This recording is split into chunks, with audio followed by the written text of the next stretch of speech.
Jugoslaviju koju je formirao UN, omogućuje žrtvama minimum pravde, a zločincima je poslao poruku da njihova djela neće ostati nekažnjena, te da će biti izvedeni pred lice pravde i snositi posljedice za svoje postupke. Nadalje, ogroman doprinos izgradnji i zaštiti mira dala su i druga tijela međunarodne zajednice, prvenstveno Ured visokog predstavnika i Vijeće za implementaciju mira. Oba tijela su uspostavljena na osnovu poglavlja 7 povelje Ujedinjenih nacija koje nalaže intervenciju međunarodne zajednice u svrhu zaštite mira, a njihovo uspostavljanje je potvrđeno i relevantnim rezolucijama Vijeća sigurnosti. Shodno tome, i njihovo zatvaranje moguće je samo uz novu odluku Vijeća sigurnosti, a zato još uvijek nije vrijeme. Dopustite da vas podsjetim da je u znatno razvijenim državama poput, na primjer, Njemačke, postojala međunarodna supervizija sa mnogo većim izvršnim ovlastima od Ureda visokog predstavnika u Bosni i Hercegovini, a ugašena je nakon 45 godina postojanja kada su stvorene pretpostavke za to. U proteklih 27 godina Ured visokog predstavnika i Vijeće za implementaciju mira pomagali su domaćim političkim akterima na provođenju reformi. Zahvaljujući zajedničkim naporima, uspjeli smo nekada 3 zaraćene vojske ujediniti u jedinstvene oružane snage Bosne i Hercegovine. Ujedinili smo i 3 obavještajne službe, poreska sistema, pravosuđa i tako dalje. Upravo je zahvaljujući ovim reformama, odnosno postojanju oružanih snaga i drugih državnih institucija Bosne i Hercegovine, čak i nakon postepenog povlačenja 60.000 međunarodnih trupa, sačuvan mir. Proteklih nešto više od godinu dana u Bosni i Hercegovini na sceni bio udar na 27 godina implementacije Dejtonskog mirovnog sporazuma kroz pokušaj rasformiranja državnih institucija koje su uspostavljene na osnovu jasnih odredbi Dejtonskog sporazuma. Zahvaljujući djelovanju Ureda visokog predstavnika i država članica Vijeća za implementaciju mira na čelu sa Sjedinjenim Američkim Državama, zaustavljen je udar na državne institucije te je sačuvan mir, čime je pokazana svrsishodnost i efikasnost institucija međunarodne zajednice u Bosni i Hercegovini. U proteklom periodu, uz zahtjeve za zatvaranje OHR-a, sve su češći i zahtjevi da visoki predstavnik poduzima poteze kojima bi se slavilo jedinstvo Bosne i Hercegovine te uvodile dodatne etničke podjele. Obaveza visokog predstavnika prema Dejtonskom sporazumu i povelji Ujedinjenih nacija jeste da štiti suverenitet i teritorijalni integritet Bosne i Hercegovine, a ne da doprinosi njegovom razgrađivanju. Poštovani predsjedavajući, osim civilnog, Bosna i Hercegovina ima i međunarodno vojno prisustvo u vidu misije EUFOR-a i NATO štaba sa ukupno 1100 pripadnika. Bosna i Hercegovina ni potom nije specifična, jer mnoge znatno razvijene također suverene države imaju potrebu za prisustvo međunarodnih vojnih snaga u znatno većem broju nego što je to slučaj u Bosni i Hercegovini. Međunarodno vojno prisustvo uspostavljeno je Dejtonskim mirovnim sporazumom, a Vijeće sigurnosti svake godine potvrđuje mandat EUFOR-a. Za manje od mjesec dana predstoji novo glasanje u Vijeću sigurnosti o mandatu EUFOR-a. Jako je važno za mir i stabilnost u Bosni i Hercegovini i regionu da ova rezolucija bude usvojena, ali vrijedi naglasiti da u svakom slučaju NATO savez prema Dejtonskom sporazumu ima pravo i obavezu da rasporedi svoje snage u Bosni i Hercegovini. Također, postoje odluke predsjedništva Bosne i Hercegovine kojima se daje pristanak na prisustvo snaga EUFOR-a i NATO saveza bez vremenskog ograničenja, te su navedene odluke dovoljno pravni osnov za prisustvo međunarodne vojne misije u Bosni i Hercegovini sve dok predsjedništvo Bosne i Hercegovine ne zauzme drugačiji stav. Poštovani predsjedavajući, vanjsko-politički ciljevi Bosne i Hercegovine su članstvo u Europskoj uniji i NATO savezu. Na sjednici Europskog vijeća iz juna ove godine otvoren je prostor za dodjeljivanje Bosni i Hercegovini statusa kandidata za članstvo u Europskoj uniji uz ispunjavanje određenih uslova. U proteklom periodu Bosna i Hercegovina je ostvarila određen napredak na ispunjavanju 14 prioriteta iz mišljenja Europske komisije o zahtjevu Bosne i Hercegovine za članstvo u Europsku uniju. Neke prioritete smo ostvarili u potpunosti, a application for EU membership. We fulfilled some of the set priorities in full and some partially. I'm pleased to say that in the past weeks we have continued meeting those priorities. I expect that we will continue making even more progress after the general elections that will take place on October 2nd next month. I also expect Bosnia and Herzegovina to be granted the EU membership candidate status as soon as possible. Regarding our relations with NATO, Bosnia and Herzegovina is part of the membership action plan. In terms of reforms that NATO expects from us as an aspiring country, the presidency of Bosnia and Herzegovina adopted the reform program, which is our annual obligation. Respected President, regional cooperation is one of the foreign policy goals of Bosnia and Herzegovina. Bosnia and Herzegovina wants good relations with its neighbors, with mutual appreciation, respect, and also the principle of reciprocity. That is the only way to build relations with Bosnia and Herzegovina. Everyone in our region must understand that the geostrategic and geopolitical configuration of the region is completed. The path to security and prosperity is the path of mutual cooperation and solving the open issues in accordance with the principles of international law. We are all equal in the region.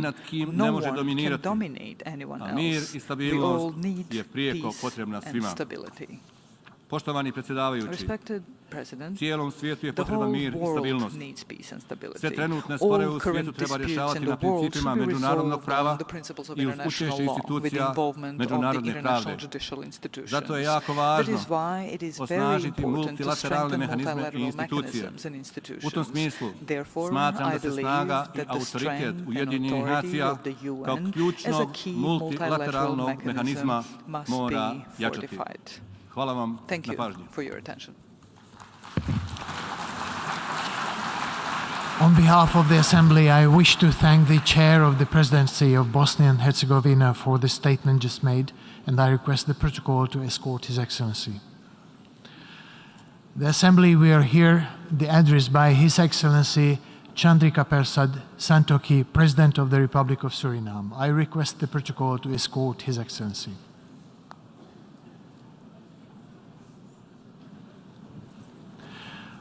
On behalf of the General Assembly, I have the honor to welcome His Excellency Chandrika Persad Santokhi, President of the Republic of Suriname, and to invite him to address the Assembly. Good morning, President of the General Assembly, Xaba Korosi, Secretary General of the United Nations, Antonio Guterres, colleague heads of delegations, ladies and gentlemen. Mr. President, I congratulate you on your election to preside over the 77th session of this august body, and I assure you of my country's full support during your presidency. Mr. President, at last year's general debate, I called on leaders to build a better world, a planet for those living today, but more so for those generations yet to come.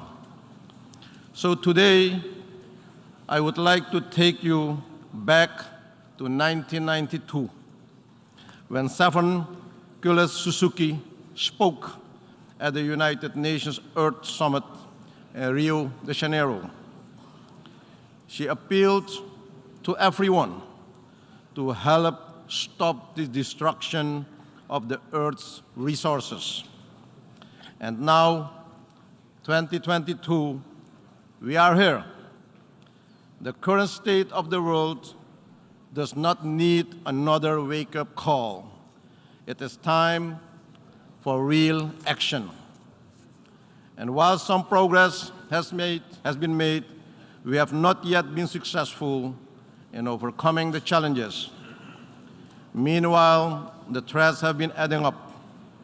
Economic recovery from the COVID-19 pandemic slowed. Worsening climate crisis with extreme weather events, biodiversity loss and ecosystems collapse, increasing levels of poverty and hunger, and yes, a humanitarian crisis.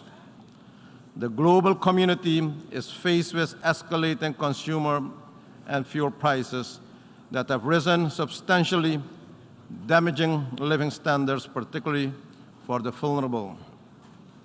Therefore, I want you to take a moment and ask yourself, have we treated our Earth in a sustainable way? Are we better prepared for the next pandemic? Has access to climate financing improved? Have we addressed the root causes for the humanitarian crisis and unregulated migration? Have we ensured that the most vulnerable in our societies were lifted out of poverty and hunger? And have we provided for their needs? And we are taking enough actions together as one? Mr. President, Secretary General, colleague heads, we all can conclude that we are not ready and have not taken all the necessary measures. And as leader of my country, Suriname, a small country, one of only 3 carbon-negative countries in the world, I appeal to you today, let us uphold our firm commitment to international principles and international law by all when addressing the global challenges and threats.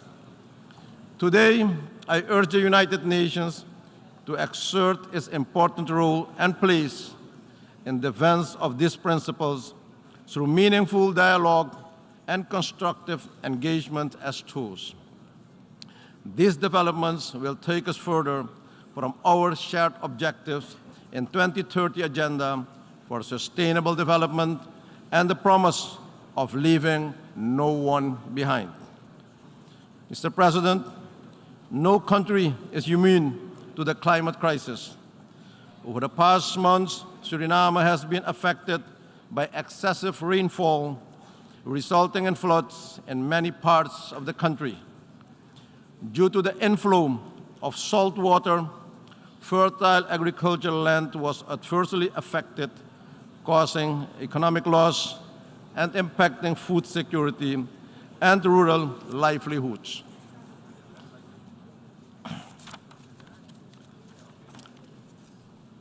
The Secretary General visited Suriname, and during his visit in July this year, he witnessed firsthand the impact climate change, particularly the climate change effect on the low-lying coastal states.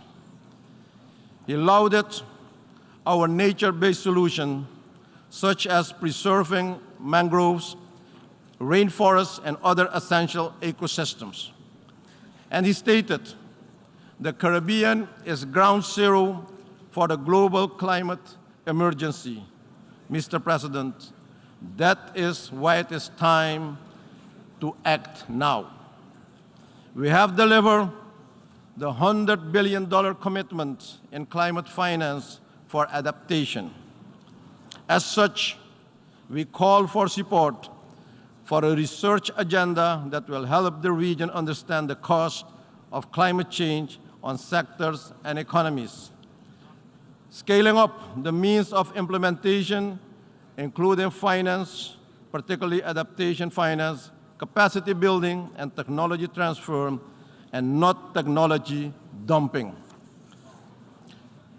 Scaling up finance for adaptation and for response to loss and damage, with prioritization for Caribbean SIDS to access grant and concessionary finance, including through bilateral channels in particular. The establishment of a loss and damage facility under the UN FCCC that would provide SIDS with resources to finance loss and damage resulting from climate change.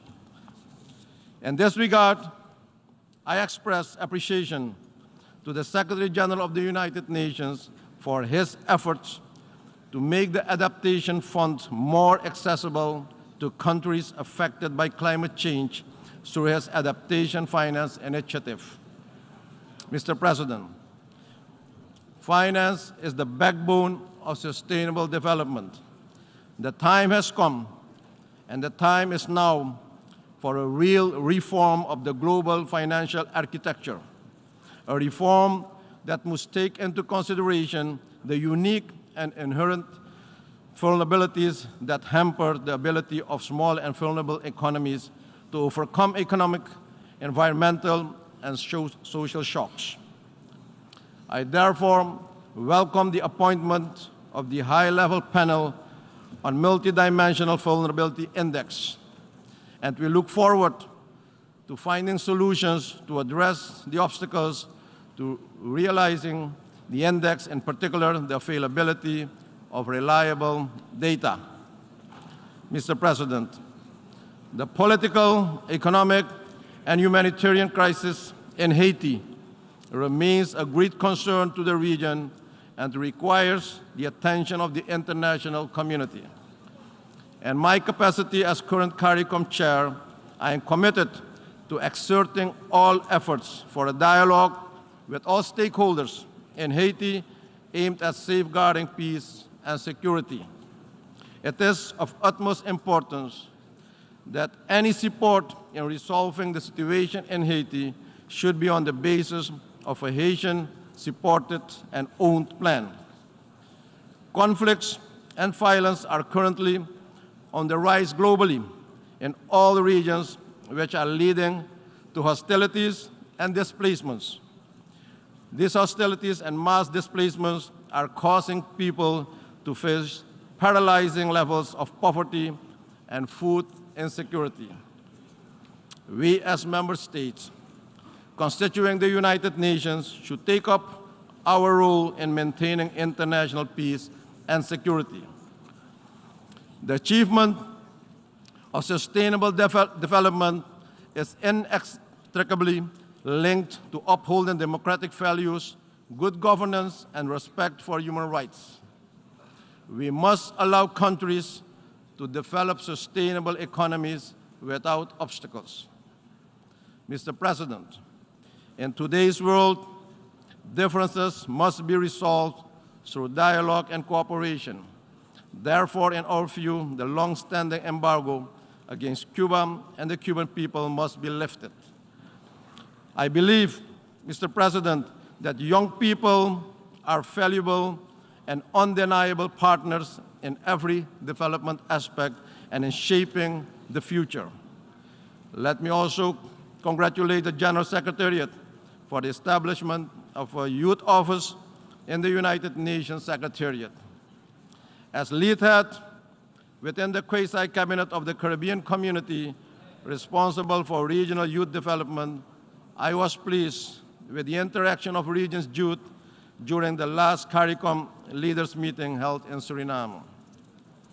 I commend them for taking the responsibility and inspiring their peers to not only demand a seat at the table, but also show up consistently.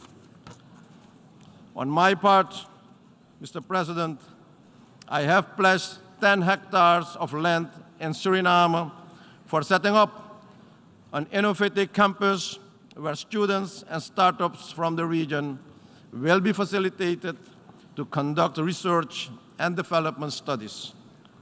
Mr. President, since I took office 2 years ago, my government has been making efforts to bring the economy back on track and bring the development of the country on the right path from an extremely unsustainable position.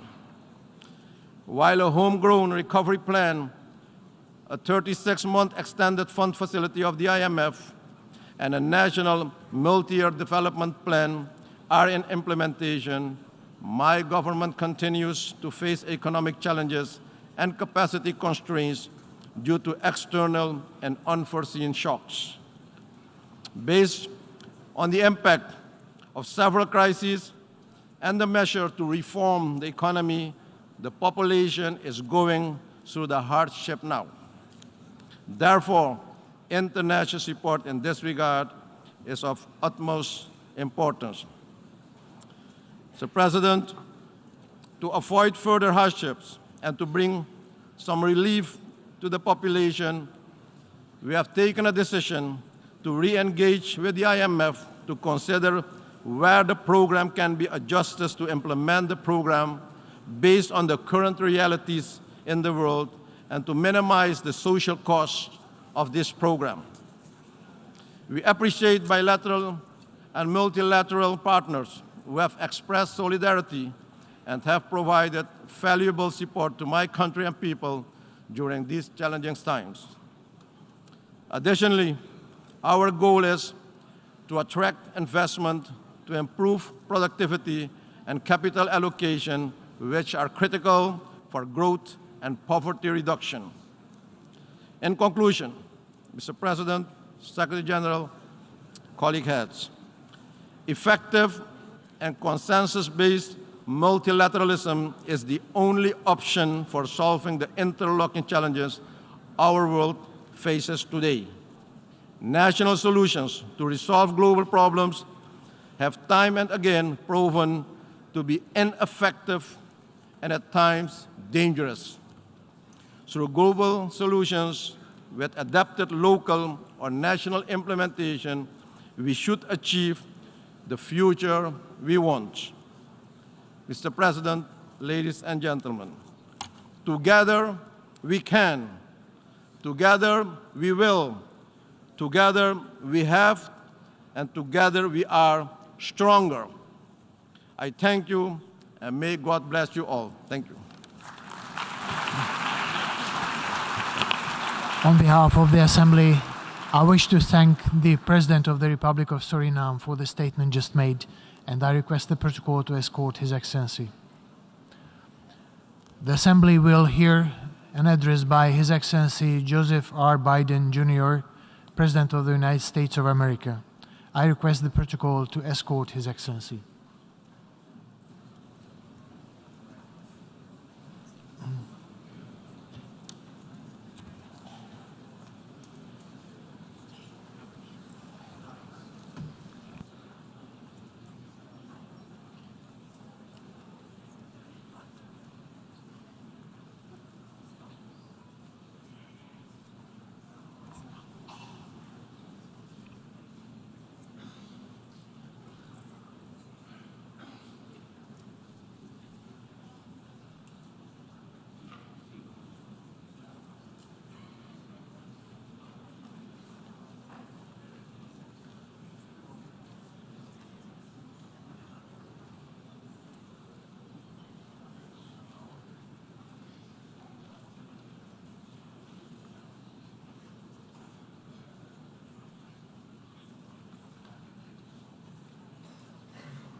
On behalf of the General Assembly, I have the honor to welcome His Excellency Joseph R. Biden, Jr., President of the United States of America, and invite him to address the Assembly.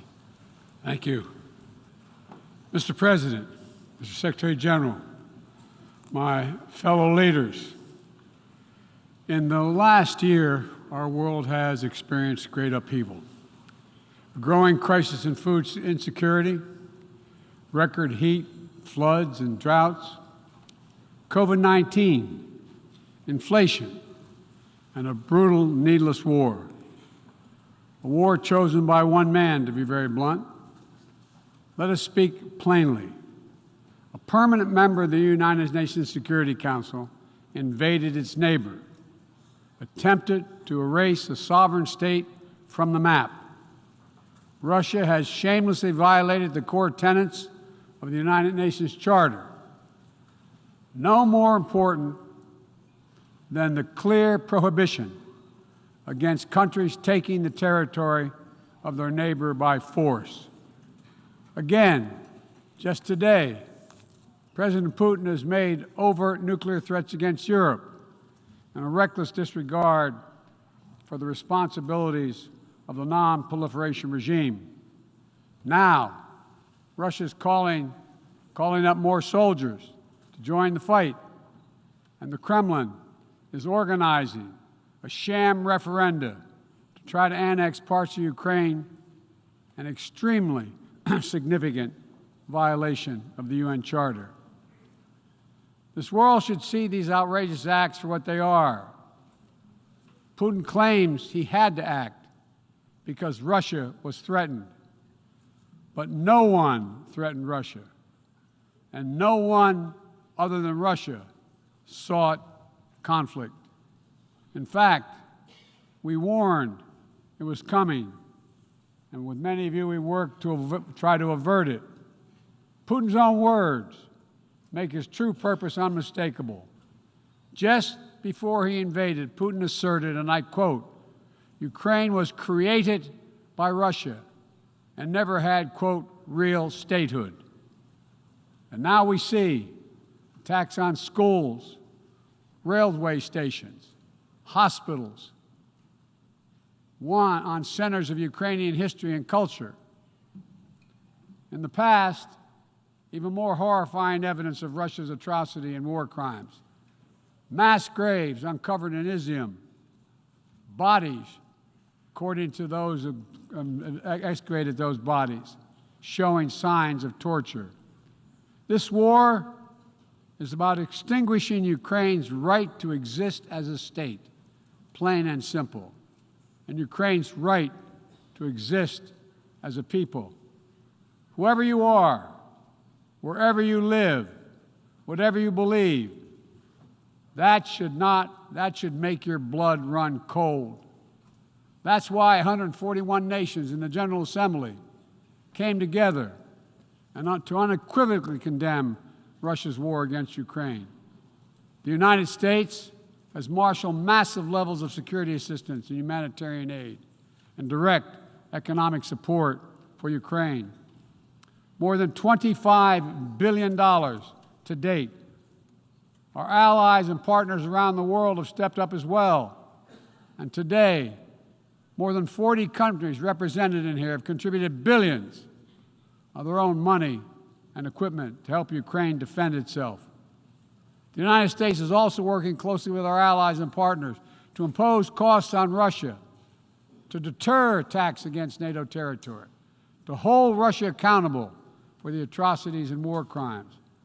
Because if nations can pursue their imperial ambitions without consequences, then we put at risk everything this very institution stands for, everything. Every victory won on the battlefield belongs to the courageous Ukrainian soldiers. But this past year, the world was tested as well. And we did not hesitate. We chose liberty. We chose sovereignty.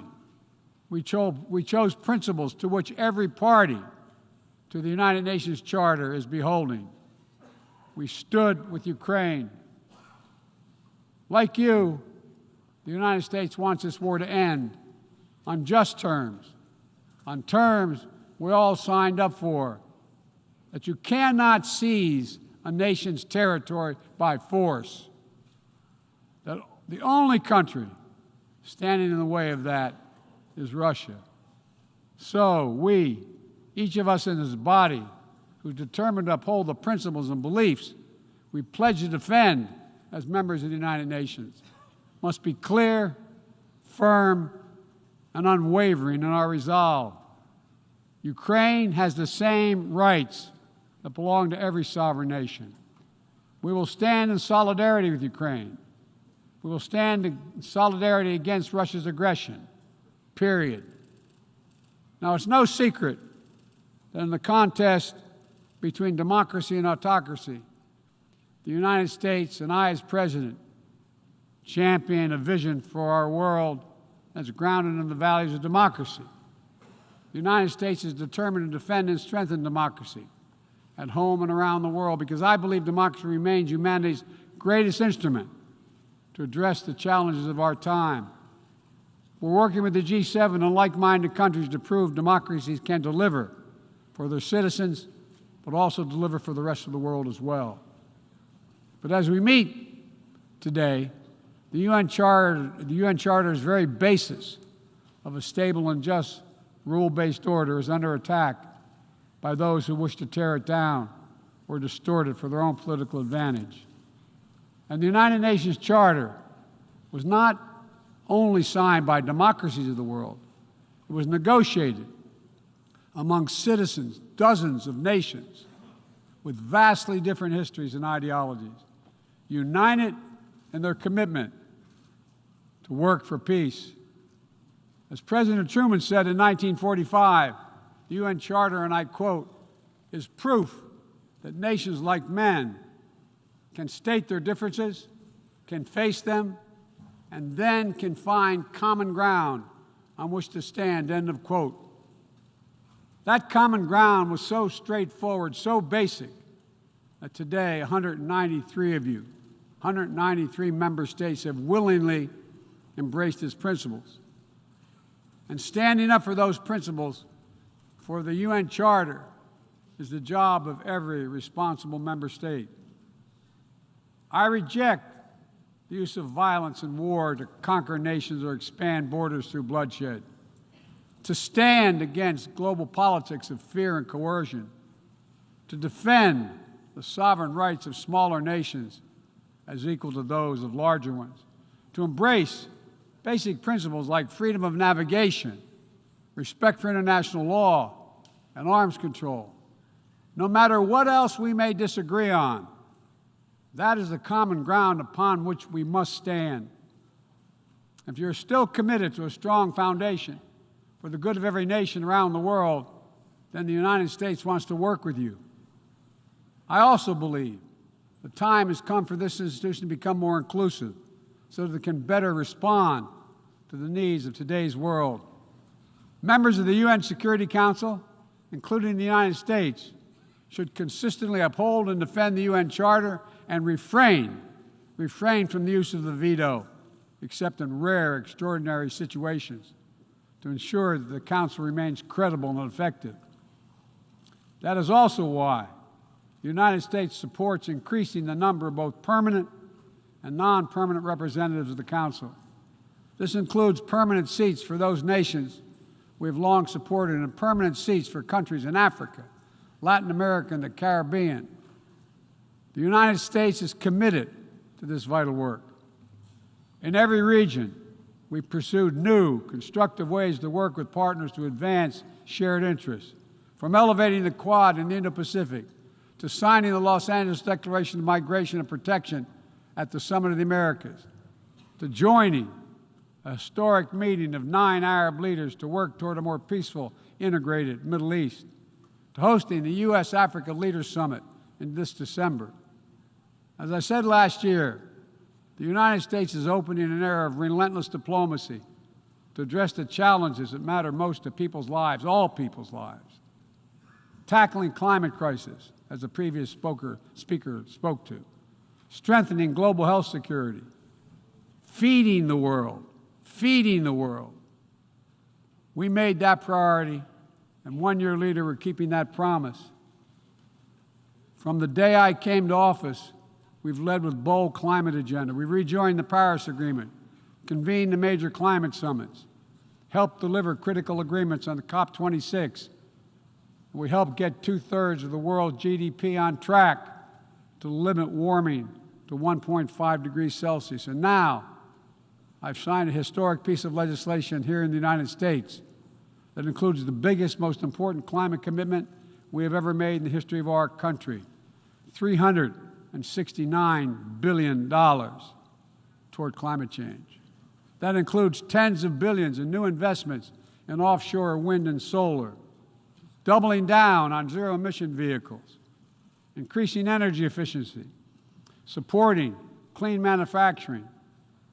Our Department of Energy estimates that this new law will reduce U.S. emissions by 1 gigaton a year by 2030, while unleashing a new era of clean energy-powered economic growth. Our investments will also help reduce the cost of developing clean energy technologies worldwide, not just in the United States. This is a global game changer and none too soon. We don't have much time. We all know we're already living in a climate crisis. No one seems to doubt it after this past year. We meet. Much of Pakistan is still underwater, needs help. Meanwhile, the Horn of Africa faces unprecedented drought. Families are facing impossible choices, choosing which child to feed and wondering whether they'll survive. This is the human cost of climate change, and it's growing, not lessening. So, as I announced last year, to meet our global responsibility, my administration is working with our Congress to deliver more than $11 billion a year to international climate finance, to help lower-income countries implement their climate goals and ensure a just energy transition. The key part of that will be our PEPFAR plan, which will help 500 million people in especially vulnerable countries adapt to the impacts of climate change and build resilience. This need is enormous. So let this be the moment we find within ourselves the will to turn back the tide of climate devastation, and unlock a resilient, sustainable, clean energy economy to preserve our planet. On global health, we've delivered more than 620 million doses of COVID-19 vaccine to 116 countries around the world, with more available to help meet countries' needs. All free of charge, no strings attached, and we're working closely with the G20 and other countries in the United States help lead the change to establish a groundbreaking new fund for pandemic prevention, preparedness, and response at the World Bank.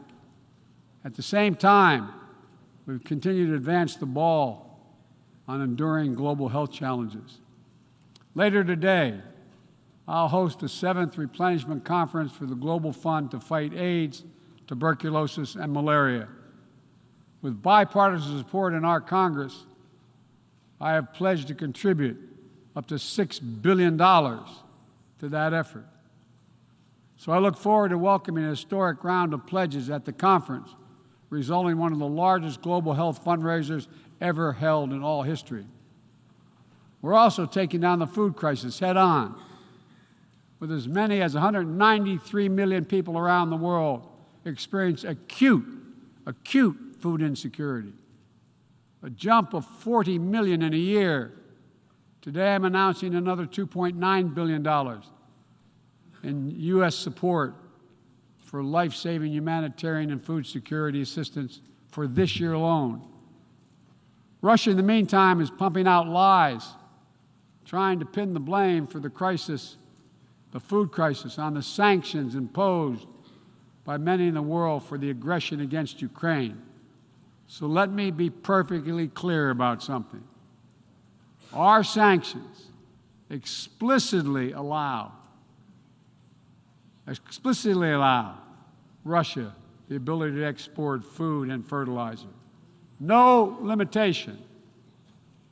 It's Russia's war that is worsening food insecurity, and only Russia can end it.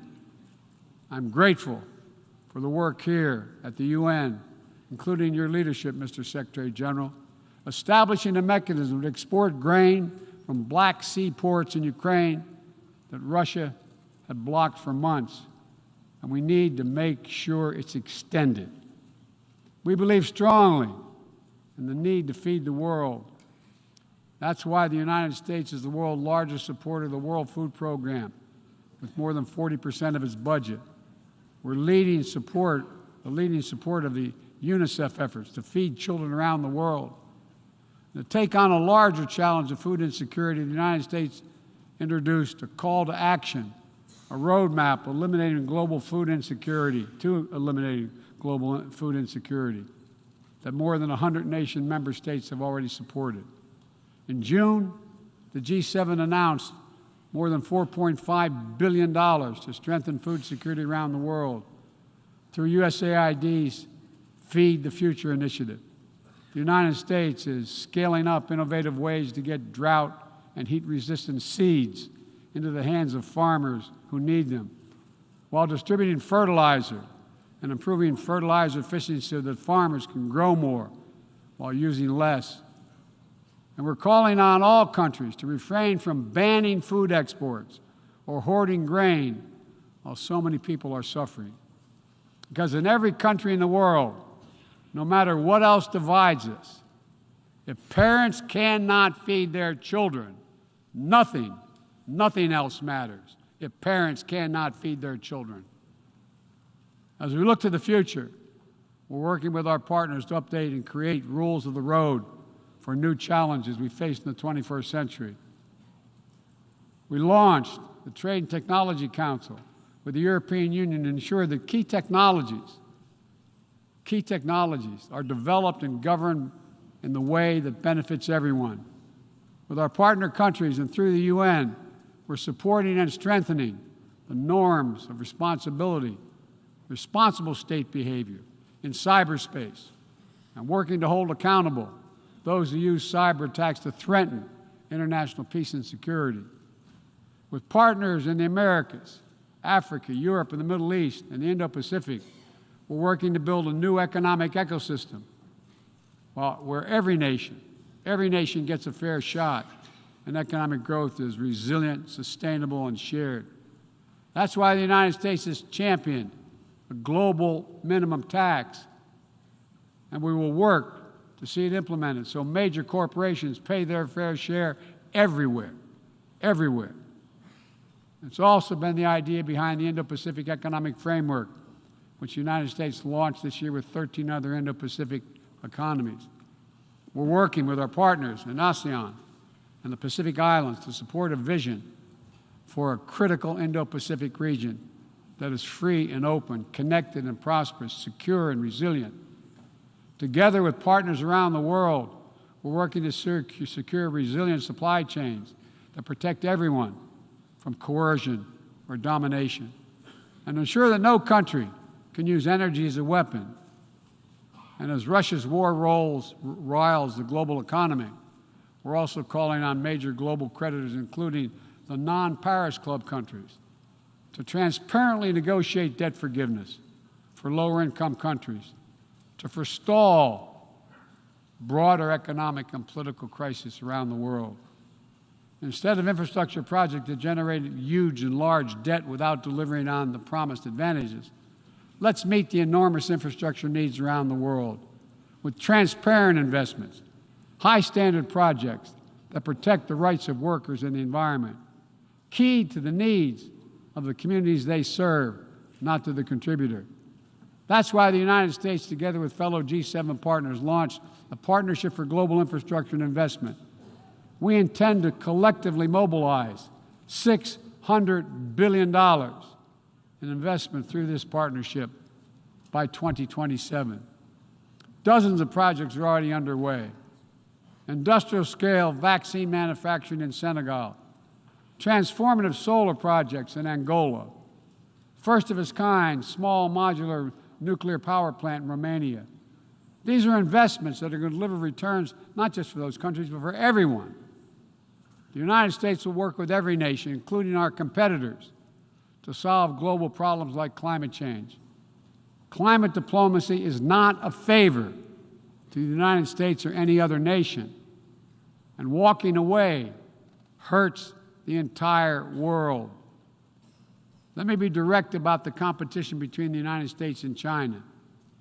As we manage shifting geopolitical trends, the United States will conduct itself as a reasonable leader.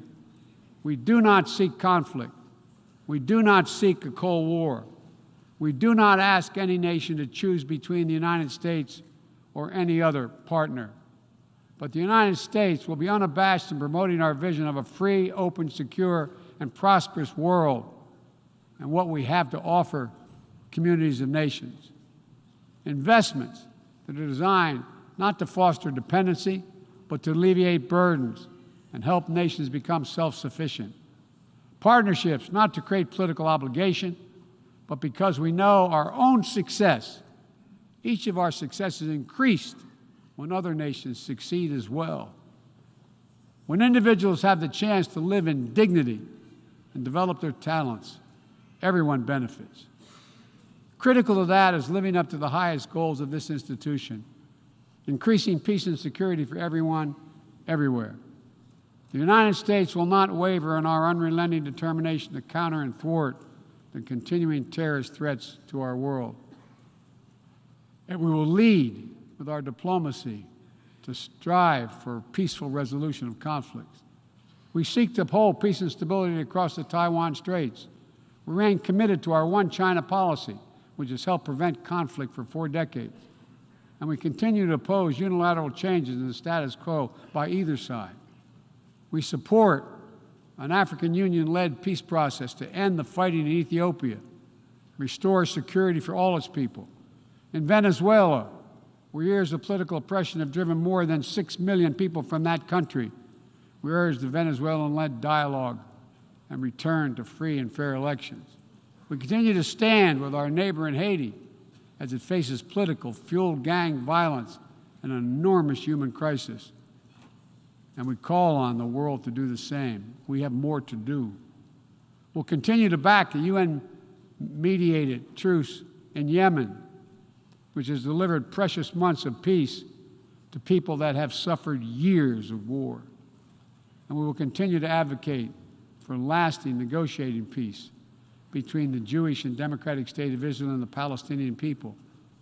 The United States is committed to Israel's security, full stop. And a negotiated two-state solution remains, in our view, the best way to ensure Israel's security and prosperity for the future and give the Palestinians the state to which they are entitled.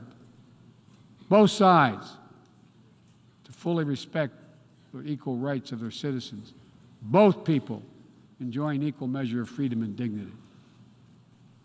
Let me also urge every nation to recommit to strengthening the nuclear non-proliferation regime through diplomacy. No matter what else is happening in the world, the United States is ready to pursue critical arms control measures. A nuclear war cannot be won and must never be fought. The 5 permanent members of the Security Council just reaffirmed that commitment in January. But today, we're seeing disturbing trends. Russia shunned the non-proliferation ideals embraced by every other nation at the 10th NPT Review Conference. And again today, as I said, they're making irresponsible nuclear threats to use nuclear weapons. China is conducting an unprecedented, concerning nuclear buildup without any transparency. Despite our efforts to begin serious and sustained diplomacy, the Democratic People's Republic of Korea continues to blatantly violate UN sanctions. And while the United States is prepared for a mutual return to the Joint Comprehensive Plan of Action if Iran steps up to its obligations, the United States is clear. We will not allow Iran to acquire a nuclear weapon. I continue to believe that diplomacy is the best way to achieve this outcome. The non-proliferation regime is one of the greatest successes of this institution. We cannot let the world now slide backwards, nor can we turn a blind eye to the erosion of human rights. Perhaps singular among this body's achievements stands the Universal Declaration of Human Rights, which is the standard by which our forebears challenged us to measure ourselves. They made clear in 1948, human rights are the basis for all that we seek to achieve. And yet today in 2022, fundamental freedoms are at risk in every part of our world, from the violations in Xinjiang, detailed recent reports by the Office of UN U.S. reports detailing by the U.S. High Commissioner, to the horrible abuses against pro-democracy activists and ethnic minorities by the military regime in Burma, to the increased repression of women and girls by the Taliban in Afghanistan. And today, we stand with the brave citizens and the brave women of Iran who right now are demonstrating to secure their basic rights. But here's what I know. the future will be won by those countries that unleash the full potential of their populations, where women and girls can exercise equal rights, including basic reproductive rights, and contribute fully to building a stronger economies and more resilient societies, where religious and ethnic minorities can live their lives without harassment and contribute to the fabric of their communities, where the LGBTQ plus community, individuals, live and love freely without being targeted with violence, where citizens can question and criticize their leaders without fear of reprisal. The United States will always promote human rights and the values enshrined in the UN Charter in our own country and around the world. Let me end with this. This institution, guided by the UN Charter and the Universal Declaration of Human Rights, is at its core an act of dauntless hope. Let me say that again. It's an act of dauntless hope. Think about the vision of those first delegates who undertook a seemingly impossible task while the world was still smoldering. Think about how divided the people of the world must have felt with the fresh grief of millions dead, the genocidal horrors of the Holocaust exposed. They had every right to believe only the worst of humanity. Instead, they reached for what was best in all of us, and they strove to build something better. Enduring peace, comity among nations, equal rights for every member of the human family, cooperation for the advancement of all humankind. My fellow leaders, the challenges we face today are great indeed, but our capacity is greater. Our commitment must be greater still. So let's stand together to again declare the unmistakable resolve that nations of the world are united still, that we stand for the values of the UN Charter, that we still believe by working together we can bend the arc of history toward a freer and more just world for all our children, although none of us have fully achieved it. We're not passive witnesses to history. We are the authors of history. We can do this. We have to do it for ourselves and for our future, for humankind. Thank you for your tolerance, for listening to me. I appreciate it very much. God bless you all.